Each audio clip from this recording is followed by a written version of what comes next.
No, but yeah, but he's a good friend. He's a great comedian. Please welcome Eric Fierro.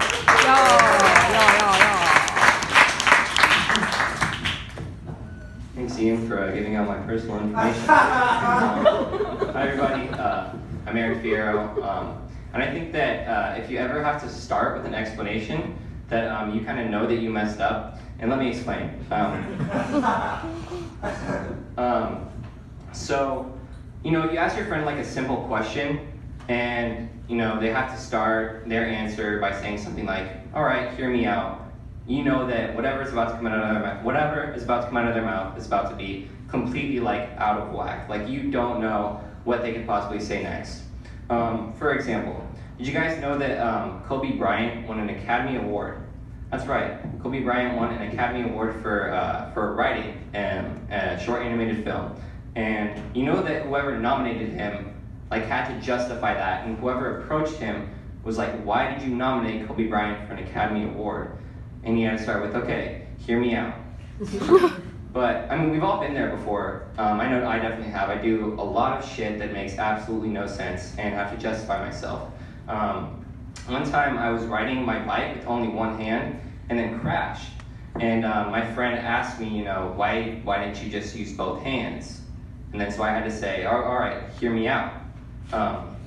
But I've actually been doing a lot of things with only one hand for a lot of my life, but I only really started to notice it like when I got to college. And unfortunately, like one of the favorite things that I like to do with one hand, I haven't gotten to do too much of.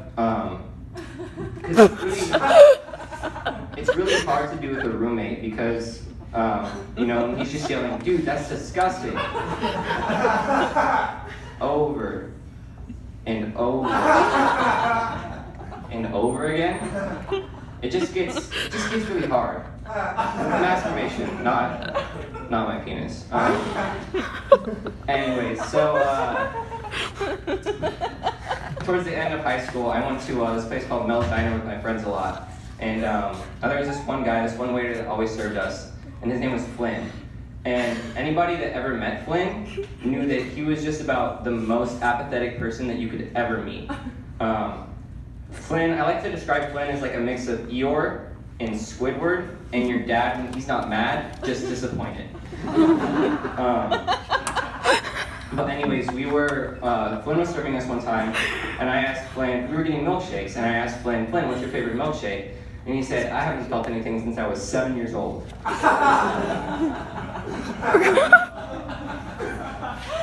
said, "I'm more of a cookies and cream kind of guy myself." That's to me. But then he came out with our milkshakes, you know, we were having a good time. Then all of a sudden I got horrible nosebleed. Like, not even like leaky faucet, like I'm talking about a running faucet. It was really bad. So I had to run off to the bathroom, and then, you know, I was kind of just sitting there waiting. I had the sink going just so that, you know, I wouldn't get my blood wouldn't stain the sink. And I was just sitting there waiting for like 10 minutes, and it's still like Niagara Falls. It's not stopping. And I'm sitting there just waiting, and I hear like a little tap on the door. And then when you know, Flynn pokes his head in, he's like, "Hey man, are you all right?" And then I thought, man, how bad does this nosebleed have to be for Flynn to actually give a shit? Then I was like, wait, Flynn actually gives a shit. Like, I made him feel something. You know, and I heard like Al Michaels in the background, "Do you believe in miracles?" Yes. And you know, "We Are the Champions" is playing, you know, there's a dog pile, Flynn and I are at the bottom of it. And it was just a magical time, and that was the miracle in the bathroom of Mel's Diner. At least I think that's what happened. I don't know, I passed out from blood loss. But I always feel like I have interesting thoughts in bathrooms. I was in the bathroom the other day, and I saw these urinals.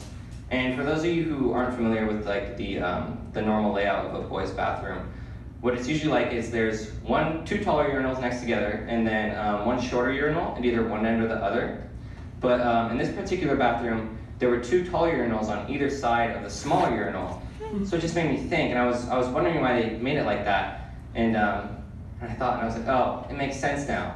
You know, UC Davis is just trying to be way more progressive, so the little boy can pee in between his two dads and he still feels safe. He feels comforted.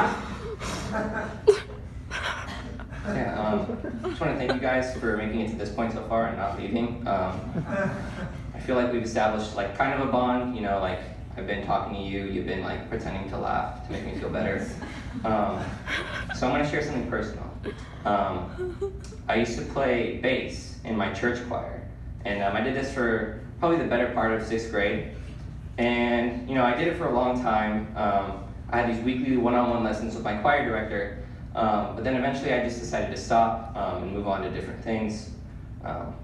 But then fast forward to a few years later, I'm with my mom, and she says, "Sit down, we need to have a talk."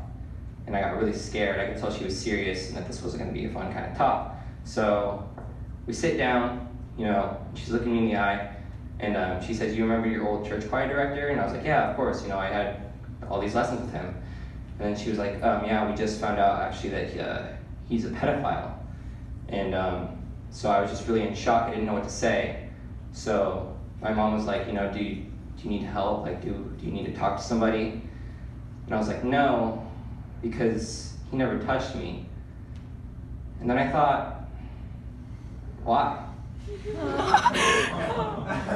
Was I just not good enough for him? Like, I mean, I was a struggling bass player. He had plenty of opportunities to make his move. And I know that I probably shouldn't be offended that I didn't get molested, but honestly, I'm really offended that I didn't get molested.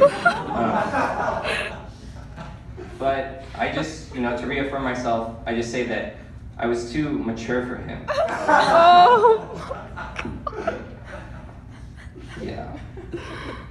I hate showering in shoes. It's really fucking ridiculous, honestly. I don't know if any of you guys are familiar with the dorm showers.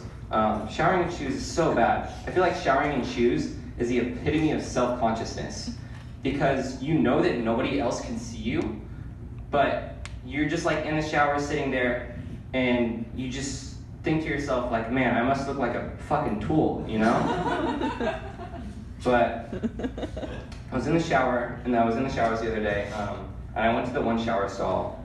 By the way, I think we should change the phrase shower stall, because I think when you say shower stall, too many people associate the word stall with like a bathroom, and then that's how we get the problem that way too many people think it's acceptable to shit in the shower, and it's not, in case you were wondering. So yeah, and then it's because of people like that that I have to wear shower shoes. So we just do that and it eliminates the problem. Anyways, I was in my shower box, and the person in the box next to me, they had their shower head pointed directly at the little gap. And you know, I don't like that when I'm like trying to dry off my feet. So I decided to move to another box. And I was in my other box, and I realized midway through my shower that I didn't have a towel. So I thought, man, I'm in trouble. But then I came up, was kind of running through options, and then I got a bold idea, you know? I opened up the shower a little bit, the shower door, and then I was like, hello? And I didn't hear anybody answer. So okay, this is my chance. I'm gonna make a break for it. I'm gonna try to go grab my towel. I was like, you know, I got this. I ran track in high school. This is what I've been training for. So I fling open the door to my shower box. I'm running out. At the same exact time, 2 RAs bust into the bathroom. I don't know what to do. I'm paralyzed. I just freeze. I turn around, and I'm just staring at them. They're staring at me. I'm stark naked, and I don't know what to do. And all three of us are sitting there in silence for like a good 15 seconds until one of them finally just points down and they're like, you look so fucking stupid in your shower shoes. Thank you guys, I've been Eric.